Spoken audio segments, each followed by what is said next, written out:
அனைத்து தமிழ் நெஞ்சங்களுக்கும் மற்றும் மாணவர்களுக்கும் கனிவான வணக்கங்கள். நம்ம வாக்கிய வகைகள் பார்த்துட்டு இருக்கோம் போன வீடியோல. இப்ப நம்ம வாக்கிய வகைகளோட தொடர்ச்சி பார்க்க போறோம். சரிங்களா? நம்மளோட வீடியோவை முதல்ல பார்க்கறதா இருந்துச்சுன்னா மறக்காம நம்ம வீடியோவை சப்ஸ்கிரைப் பண்ணுங்க, லைக் பண்ணுங்க. சரிங்களா? பண்ணிட்டு நம்ம என்ன படிக்க போறோம் அப்படின்றத பார்க்கலாம். இப்ப வாக்கிய வகைகள் போன வீடியோல நம்ம பார்த்தோம் இல்லைங்களா?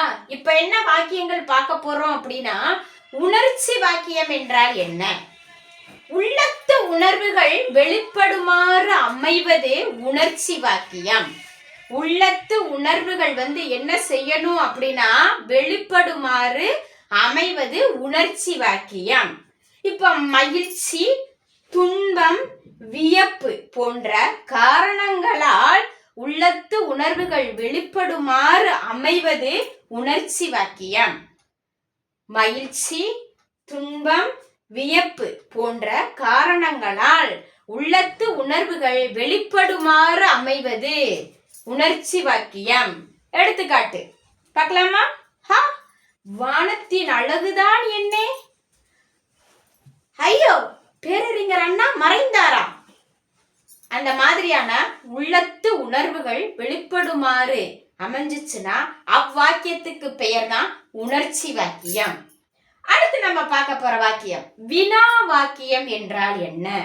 வினா பொருள் தரும் ஒவ்வொரு வாக்கியமும் வினா வாக்கியம். கேள்வி கேட்போம் இல்லையா? அப்ப என்ன நீ கொஸ்டினா கேக்குற அப்படின்னு சொல்லுவோம்.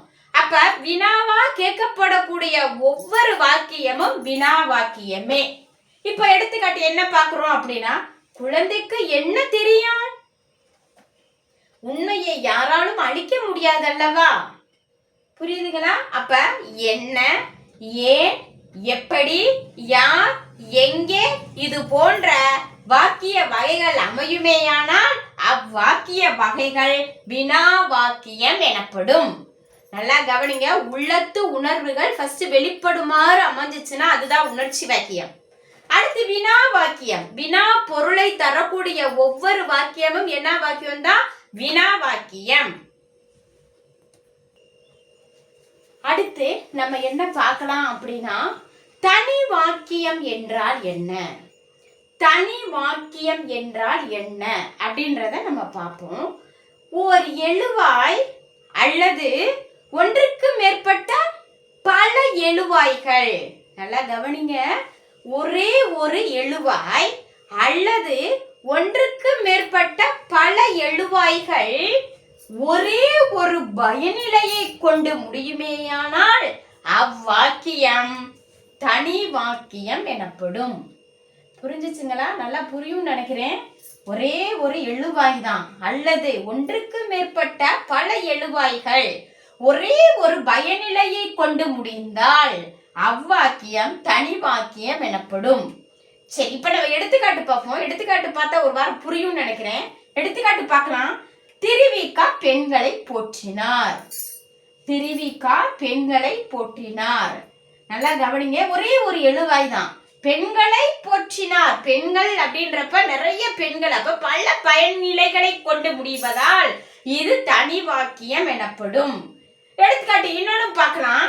கம்பன், வள்ளுவன், இளங்கோ ஆகியோர் இயற்கையை போற்றினர். சரிங்களா? இப்ப தனித்தனி வாக்கியங்கள் தான், தனித்தனியான எழுவாய்கள் தான். இயற்கையை அப்படின்றப்ப நம்மளுக்கு பல பயனிலைகள், நிறைய இயற்கைகள் இல்லையா? 1 2 நம்ம குறிப்பிட்டு என்ன செய்ய முடியாது அப்படின்னா சொல்ல முடியாது. அப்ப அது பயனிலை. ஒரே ஒரு எழுவாய் அல்லது ஒன்றுக்கு மேற்பட்ட பல எழுவாய்கள் ஒரே ஒரு பயனிலையை கொண்டு முடியுமேயானால் அவ்வாக்கியம் தனி வாக்கியம் எனப்படும். இப்ப நம்ம தொடர் வாக்கியம் பார்க்கலாம்.